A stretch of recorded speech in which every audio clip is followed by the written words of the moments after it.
Hello YouTube, Sidekick here with a little video to talk about one of the new features in DCS 2.9. And that feature is the addition of the new object camera and also some apparent changes to the way the F2 camera is controlled. For what it's worth, I'm really happy with these changes. I'm pretty impressed, actually. They're actually a pretty big quality of life improvement for anyone who spends their time making DCS videos. Now, if making videos is not really a big part of your DCS experience, then these changes may not make that much difference to you, and you might not even be all that interested in this video. But even if you don't make videos, you might be interested in how some of the effects you sometimes see are achieved. And if that's true, well, watch on. First of all, let's talk about the new object camera in DCS. To some extent, it kind of replaces the old F4 camera, but it's a whole lot easier to use. It's kind of set up as, I guess, a sub-mode of the F2 camera, because now you access it with the right control F2 key. You can also invoke it with right shift, right control F2, in which case it inherits position data, which basically just means it starts from wherever the camera is and wherever the camera is looking when you press the button, for instance, if you're in the F2 mode, and it's a very useful way of setting up the camera. Now, there is a fundamental difference between the new object mode and the F2 mode that still exists. In the F2 mode, your camera orientation is fixed. The camera always remains upright regardless of how the target aircraft is maneuvered, and it keeps pointing in the same direction unless you change that pointing. And its aim is fixed at the center of the aircraft. So you could orbit the object by rotating the camera with the mouse, causing it to rotate around the plane. And you can move in and out, or you can adjust the field of view with the external field of view commands. In the new object mode, it's kind of the reverse. The camera orientation is fixed to the aircraft, and the camera moves with the aircraft, kind of as if it was attached to it. But you can change the aim, and you can also move the camera with respect to the aircraft while it's flying. So some people have described it as a GoPro cam, because you can't effectively fix it to the aircraft in a particular location, looking in a particular direction. And this is useful for certain kinds of shots, like looking at the landing gear when they're folding up into the aircraft, that sort of thing. But I think, as I'll show, the real value of the new mode for cinematic shots anyways comes from its controllability. So, to control the camera, you use the following keys. Now, note that this appears to be different from what the ED documentation, release documentation said, but this is what is working for me. So you use the numpad keys to move the camera left and right, up and down, or any combination of those directions. And you use the backslash and asterisk or star keys to move the camera forward and back. You use the mouse to rotate the camera. But here's the really useful thing. Also notice that the keyboard and mouse rates can be changed between high, medium, and low with the use of the shift key to make them high, alt to make them medium, or left control to make them low, and you use the square bracket keys. The left square bracket controls the mouse rate, and the right square bracket controls the keyboard rates. So left control, right square bracket changes your keyboard rates to low. Now this is actually a system that was already in place, but the rates in this new mode have been significantly reduced, so the camera is now a whole lot more controllable than it used to be, especially in low rate.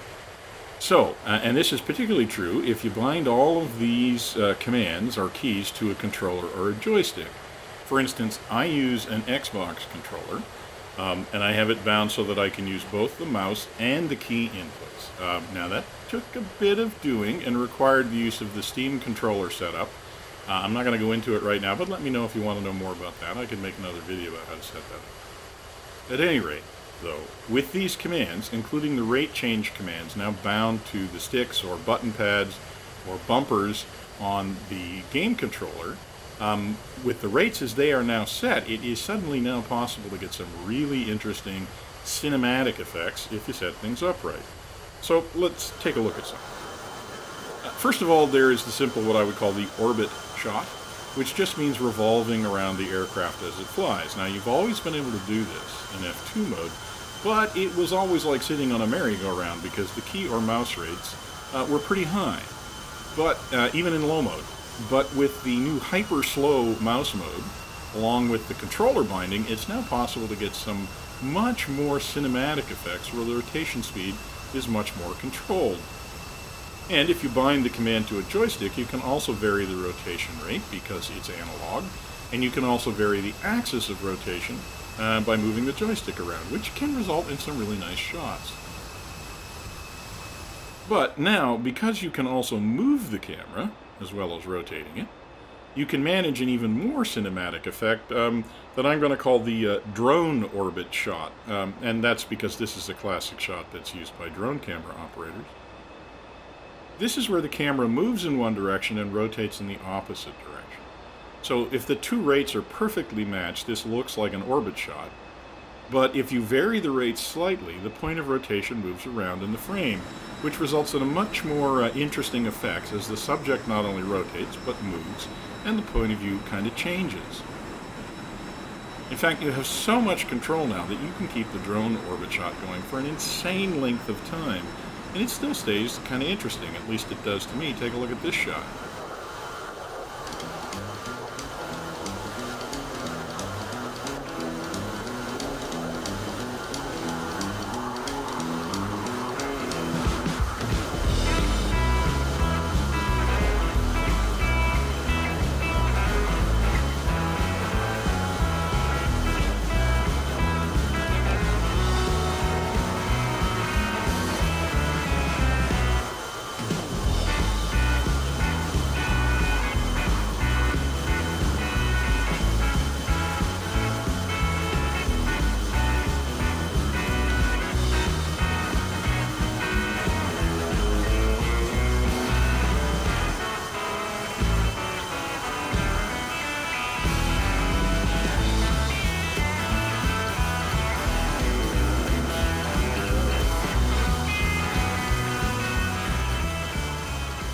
Okay, so maybe there isn't anybody who needs to watch a hog for a full minute, but I just did that to prove that you can actually make a shot now that is basically continuous tracking at reasonable rates, continuously varying, and it lasted almost 60 seconds.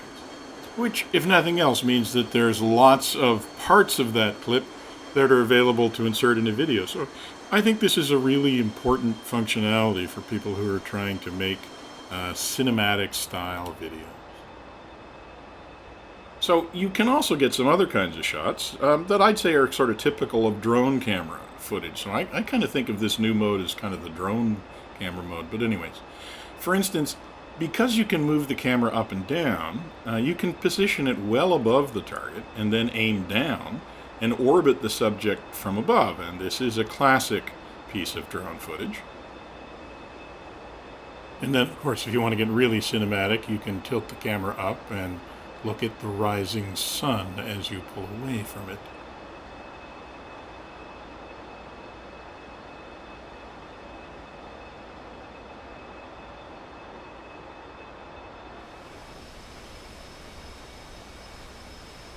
You can also set up shots, such as the up and over shot, where you approach an object that is higher than the camera, and then you rise dramatically over the object and rotate the camera down as the object passes underneath.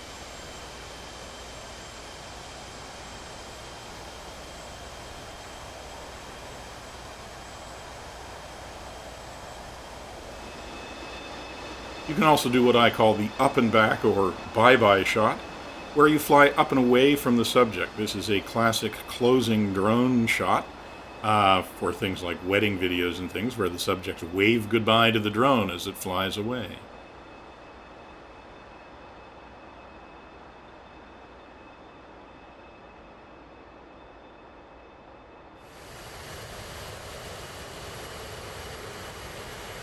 There are, in fact, some other really interesting effects you can also experiment with. The slow movement rates now make it possible to do much more close-up work, where, for instance, you just focus on the pilot as you slowly move around the cockpit from the outside. This was very difficult to do before because the movement rates were so fast that the shot would only be fractions of a second long. And you can get some really interesting effects depending on where the plane is at the time.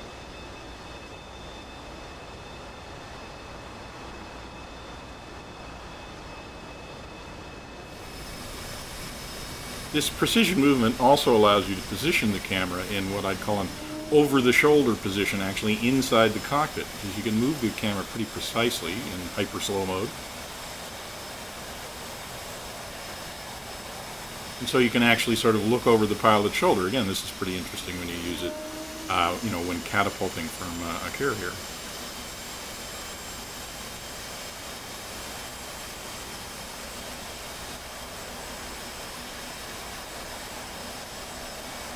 So the flexibility of the system allows you to set up some shots that are much more interesting because you aren't forced to use the aircraft as the focus of the shot. So you can do what I'd call a dolly pan shot of a cat launch, where you capture the flight deck crew as well as the aircraft as you move the shot. You can film bomb drops, where you can follow the bombs while also keeping the aircraft in view.